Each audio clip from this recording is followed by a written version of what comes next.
നമസ്കാരം. നമ്മളൊക്കെ പണ്ട് പഠിച്ചിരുന്ന കാലത്തെ നമ്മുടെയൊക്കെ വിദ്യാലയത്തെ ക്ഷേത്രത്തെ പോലെയാണ് കണ്ടിരുന്നത്, പരിഗണിച്ചിരുന്നത്. അവിടെ പെരുമാറുന്നതും ഒരു ക്ഷേത്രത്തിലേതുപോലെ മര്യാദയുള്ളതായിരിക്കണമെന്നാണ് നമ്മുടെ മാതാപിതാക്കൾ നമ്മളെ പഠിപ്പിച്ചു വിട്ടിരുന്നതും. അല്ലെങ്കിൽ നല്ല ചൂരലിന്റെ നോവ് മാംസമുള്ള ശരീരത്തിന്റെ പല ഭാഗത്തും നമ്മൾ അറിഞ്ഞിരുന്നു.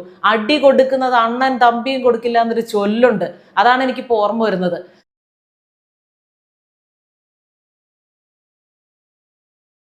നമ്മളൊക്കെ പഠിച്ചിറങ്ങിയിട്ടുള്ള ആളുകളാണല്ലോ. 10ാം ക്ലാസ്സിൽ നിന്നും +2-ൽ നിന്നും ഒക്കെ നമ്മൾ പഠിച്ചിറങ്ങിയിട്ടുണ്ട്.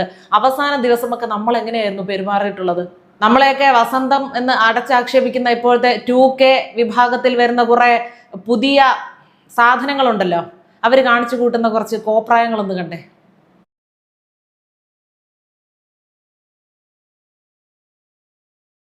ആ സ്കൂളിലെ അവസാന ദിവസമാണ്. +2 കഴിഞ്ഞതാണെന്ന് തോന്നുന്നു. +2ന്റെ പരീക്ഷ കഴിഞ്ഞതിന് ശേഷമാണെന്ന് തോന്നുന്നു ഈ പരാക്രമം കാണിക്കുന്നത്. ഇനി എന്ത് ചെയ്യണം? നേരെ ക്ലാസ് റൂമിലോട്ട് ചെല്ലുക. അത്രയും നാളത്തെ അവരുടെ മനസ്സിൽ അടിച്ചമർത്തി വെച്ചിരുന്ന ആ രോഷം അങ്ങ് പ്രകടിപ്പിക്കുകയാണ്. അപ്പോൾ ഈ ഒരു വികാരം വെച്ചുകൊണ്ടാണ് അത്രയും വർഷം ആ ക്ലാസ് മുറിയിൽ ഇരുന്ന് പഠിച്ചത് അല്ലേ? ആ ഡസ്റ്റ്ബിൻ എടുക്കുന്നു, അത് എറിഞ്ഞ് പൊട്ടിക്കുന്നു, ബ്ലാക്ക് ബോർഡിലിട്ട് എറിയുന്നു, 4-5 10-25 കഷണമായിട്ട് അത് ചിതറുകയാണ്. ക്ലാസ്സിലുള്ള എല്ലാ സാധനങ്ങളും നശിപ്പിച്ചിട്ട് പോരാത്തതിന് ബാക്ക്ഗ്രൗണ്ടിൽ എന്തോ ഒരു മാസ് പണി ചെയ്യുന്നത് പോലെയുള്ള ഒരു മ്യൂസിക്കും ഡയലോഗും എല്ലാം കുത്തി കയറ്റിയിരിക്കുന്നു. ഇതൊക്കെ കാണുമ്പോൾ ആളുകൾ നിങ്ങളെ കൈയടിച്ച് പ്രോത്സാഹിപ്പിക്കുമെന്നാണ് നിങ്ങൾ വിചാരിക്കുന്നത്? അല്ലെങ്കിൽ നിങ്ങൾക്ക് വല്ല പ്രത്യേക മെഡൽ നൽകി നിങ്ങളെ രാജ്യം ആദരിക്കുമെന്നാണ് നിങ്ങൾ കരുതുന്നത്? എന്ത് പ്രതീക്ഷിച്ചാണ് ഇങ്ങനത്തെ തോന്നിയാസങ്ങൾ, പോക്രിത്തരങ്ങൾ, തെമ്മാടിത്തരങ്ങളൊക്കെ ഷൂട്ട് ചെയ്ത് ഇടുന്നത്? ഒരു ക്ലാസ് മുറിയാണ്. ഞങ്ങളൊക്കെ പഠിച്ചിറങ്ങുന്ന സമയത്തെ ഒരു നൊമ്പരമാണ് ആ ബ്ലാക്ക് ബോർഡിലൂടെ കൈ ഓടിച്ച് ഇരുന്ന ഡെസ്കിലും ബെഞ്ചിലും ഒക്കെ ഒന്ന് തഴുകി തലോടി ഇനി അതിലിരിക്കാൻ പറ്റില്ലല്ലോ, ഇനി അത് നമുക്ക് അന്യമാണല്ലോ എന്ന് ഓർത്ത് ഇപ്പോഴും ചിന്തിക്കുമ്പോൾ ഒരു വിതുമ്പലോട് കൂടി നമുക്കതൊക്കെ ഓർത്തെടുക്കാൻ പറ്റുന്നുള്ളൂ. നമ്മുടെ അവസാന ദിവസം സ്കൂളിലെ അധ്യാപകരുടെ കാലിൽ തൊട്ട് വന്നിച്ച് അവരുമായിട്ട് കുറേ സമയം രസകരമായ സംസാരത്തിലൊക്കെ ഏർപ്പെട്ട് കലാപരിപാടികളൊക്കെ അവതരിപ്പിച്ച് എല്ലാവരും കൂടി ഒന്നിച്ചിരുന്ന് ലഘുഭക്ഷണമൊക്കെ കഴിച്ച് പിരിഞ്ഞിരുന്ന സമയം അതൊക്കെ മാറി. ഇവരെയൊക്കെ നിയമത്തിന് മുന്നിൽ കൊണ്ടുവരികയാണ് വേണ്ടത്. ഇവരെ ഇത്രയും നാളും പഠിപ്പിച്ച അധ്യാപകർക്കും ഇവരെ ജനിപ്പിച്ചു പോയ മാതാപിതാക്കൾക്കും വലിയ രീതിയിലുള്ള അപമാനമാണിത്.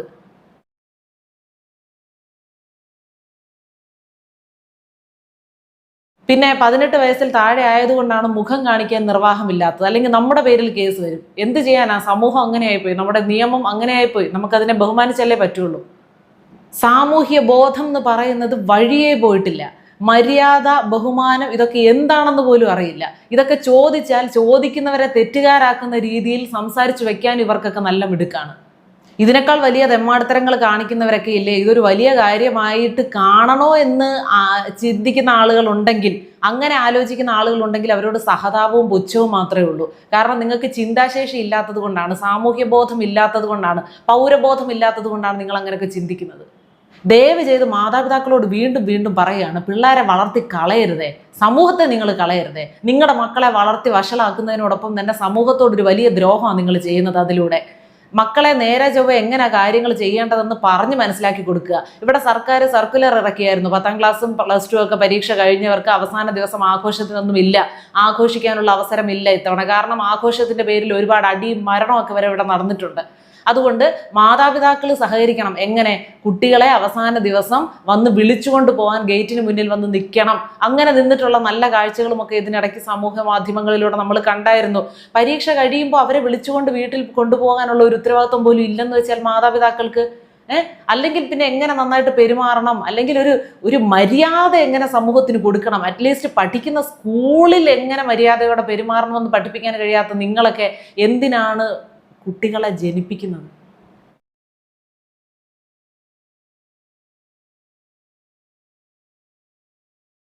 പൊതുമുതൽ നശിപ്പിക്കുകയല്ലേ ചെയ്യുന്നത്? വല്ല ബോധമുണ്ടോ ഇവർക്ക്? ഇവരെന്തിനാണ് പഠിച്ചത്? 10-12 വർഷം ബാഗും തോളിൽ ഇട്ടുകൊണ്ട് സ്കൂളിൽ പോകാമെന്ന് പറഞ്ഞ് പോയിട്ട് അതെല്ലാം ഈ അന്തിക്ക് കൊണ്ട് കലമിട്ട് ഉടയ്ക്കുന്നത് പോലെയല്ലേ? എന്ത് പ്രയോജനം ഉണ്ടായി? പഠിക്കുന്നത് എന്തിനാ? സർട്ടിഫിക്കറ്റ് വാങ്ങിച്ച് ഫയലിനകത്ത് വെച്ച് അത് അലമാര വെക്കാൻ വേണ്ടിയിട്ടാണ് പഠിക്കുന്നത്. വിദ്യാഭ്യാസത്തിന്റെ പരമമായ ലക്ഷ്യം എന്താ? മൂല്യങ്ങൾ എന്ന് പറഞ്ഞാൽ എന്താ? സ്കൂളിൽ പോയി തന്നെ പഠിക്കണമെന്ന് ശഠിക്കുന്നത് എന്തിനാ? അപ്പൊ പാഠപുസ്തകത്തിൽ നിന്നല്ലാതെ പലതും കിട്ടാനുണ്ട്. ഇന്നിപ്പോൾ ഒരു ഗൂഗിൾ ഉണ്ടെങ്കിൽ, ഇന്റർനെറ്റ് കണക്ഷൻ ഉള്ള ഒരു സ്മാർട്ട് ഫോൺ കയ്യിലുണ്ടെങ്കിൽ കുറെ അറിവുകൾ നേടിയെടുക്കാം. അത് നേടിയെടുത്താൽ മാത്രം പോരാ. അതുകൊണ്ടാണ് ഇപ്പോഴും സ്കൂൾ എന്ന് പറയുന്ന ഇൻസ്റ്റിറ്റ്യൂഷൻ നിലനിൽക്കുന്നത്. യുഗമായിട്ട് പോലും കുട്ടികൾക്ക് അധ്യാപകരെ വേണ്ട ഇപ്പോൾ പഠനത്തിനായിട്ട് ആശ്രയിക്കാൻ. പക്ഷെ അവിടെ പോയാണ് ഒരു സാമൂഹ്യ ജീവിതം കുട്ടി പരിശീലിക്കുന്നത്. അടിസ്ഥാന മൂല്യങ്ങൾ കിട്ടുന്നത് ഈ വീട് കഴിഞ്ഞാൽ പിന്നെ വിദ്യാലയത്തിൽ നിന്നാണ്. വീട്ടിൽ ചെലവഴിക്കുന്ന സമയത്തിനേക്കാൾ കൂടുതൽ കുട്ടികൾ സ്കൂളിലാണ് ചെലവഴിക്കുന്നത്. ആ അധ്യാപകരെയും ഇതിനകത്ത് കുറ്റക്കാരായി കാണേണ്ട ഒരു ഗതികേടിലാണ് നമ്മളിപ്പോ. എങ്ങനെ ഇവർക്ക് ഇതിനുള്ള ഒരു ധൈര്യമുണ്ടായി, അല്ലെങ്കിൽ ഇത് ചെയ്യാമെന്നൊരു ചിന്ത ഇവരിൽ എങ്ങനെ വന്നു? പഠനം ക്ലാസ് ഒക്കെ കഴിഞ്ഞില്ലേ, ഇനി അടുത്ത് എന്ത് ചെയ്യണം എന്ന് ആ ഒരു ചിന്ത വന്ന ഉടനെ കയറി ക്ലാസ് മുറി അങ്ങ് നശിപ്പിക്കുകയാണ്.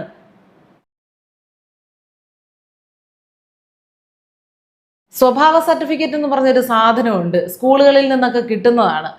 നമ്മുടെ സ്വഭാവത്തെക്കുറിച്ചൊക്കെ അതിൽ രേഖപ്പെടുത്തിയിരിക്കും എങ്ങനെയാണെന്നൊക്കെ. പക്ഷേ യാന്ത്രികമായിട്ടാണ് പല സ്കൂളുകളിലും അത് കൊടുക്കുന്നത്.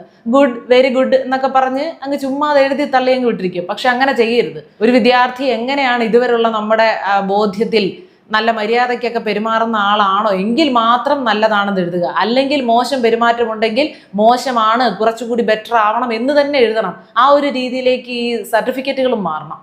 ഈ കൊച്ചു കുട്ടികളാണെങ്കിലും ഇവരുടെ ഈ ക്രിമിനൽ വാസനകളൊക്കെ ഉണ്ടല്ലോ, മോശം വാസനകൾ, പ്രവണതകൾ, അതിനെയൊക്കെ പ്രോത്സാഹിപ്പിക്കാതിരിക്കാൻ കേരള പോലീസ് തന്നെ മുൻകൈ എടുക്കണം. സ്കൂളുകളിലൊക്കെ ചെന്ന് ലഹരി വിരുദ്ധ ക്ലാസ്സുകളൊക്കെ സംഘടിപ്പിച്ചിട്ട് അവരുടെ ഡ്യൂട്ടിയും കഴിഞ്ഞ് അവരങ്ങ് പോയാൽ മാത്രം പോരാ, കൃത്യമായിട്ടുള്ള ഫോളോ അപ്പുകൾ നടത്തണം.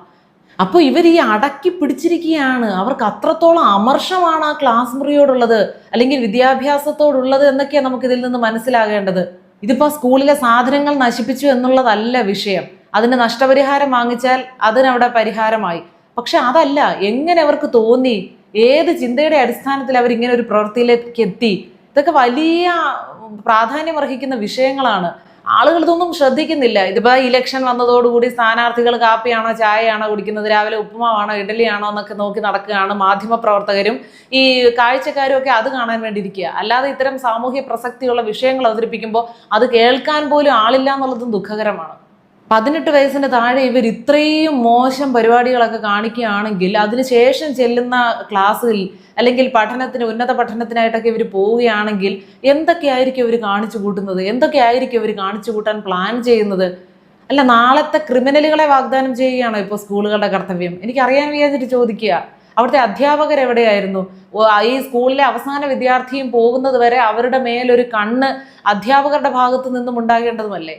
എന്നിട്ട് കാണിക്കാവുന്ന ശുദ്ധ ഇല്ലായിക, തോന്നിയാസം, പോക്കൃത്തരമൊക്കെ കാണിച്ചിട്ട് അതെന്തോ ഒരു വലിയ മാസ് പരിപാടി എന്നുള്ള ഒരു പരിവേഷം കൂടി അതിന് കൊടുക്കുകയാണ്.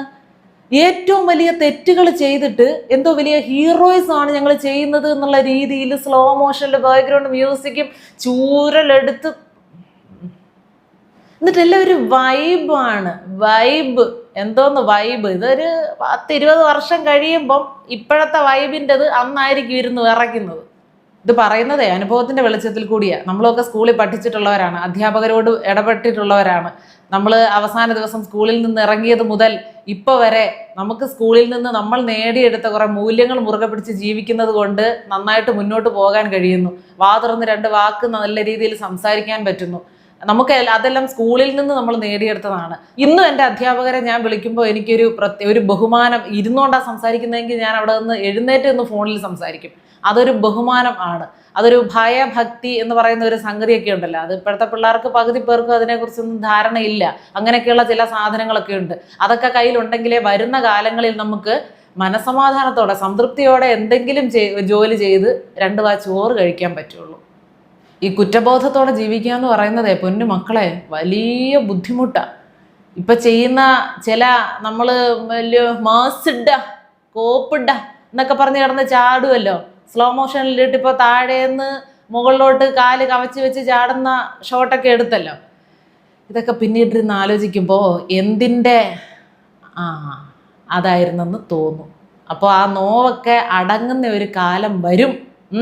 ഇതോടുകൂടി ജീവിതം അവസാനിക്കുകയല്ല.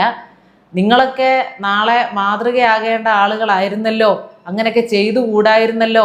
എൻ്റെ മക്കളെ ഞാൻ ഇനി എന്ത് പറഞ്ഞ് ഉപദേശിക്കും, എൻ്റെ മക്കൾക്ക് ഞാൻ ഇനി എന്ത് പറഞ്ഞു കൊടുക്കും, ഉപദേശിക്കാൻ എനിക്ക് യോഗ്യതയുണ്ടോ തുടങ്ങിയ കാര്യങ്ങളൊക്കെ ചിന്തിക്കുന്ന ഒരു സമയം കൂടെ വരും. വലിയ ബുദ്ധിമുട്ടായിരിക്കും ആ സമയമൊക്കെ കടന്നു കിട്ടാൻ. എന്താണെങ്കിലും കേരള പോലീസ് മുൻകൈ എടുത്ത് ഇവന്മാർ ചെയ്ത പോക്രിത്തരത്തിന് കൃത്യമായിട്ടുള്ള ശിക്ഷ കൊടുക്കണം. ആ സ്കൂളിലെ അധ്യാപകരെ വിസ്തരിക്കണം. അവർക്ക് എന്താണ് ഇക്കാര്യത്തിൽ പറയാനുള്ളതെന്ന് അറിയണം. അധ്യാപകരും മാതാപിതാക്കളും ഒക്കെ മുൻകൈ എടുത്ത് ഇവന്മാരുടെ സ്വഭാവ സർട്ടിഫിക്കറ്റിൽ നല്ലതാണെന്ന് രേഖപ്പെടുത്തിയിട്ടുണ്ടെങ്കിൽ അത് തിരുത്താനും തയ്യാറാകണം.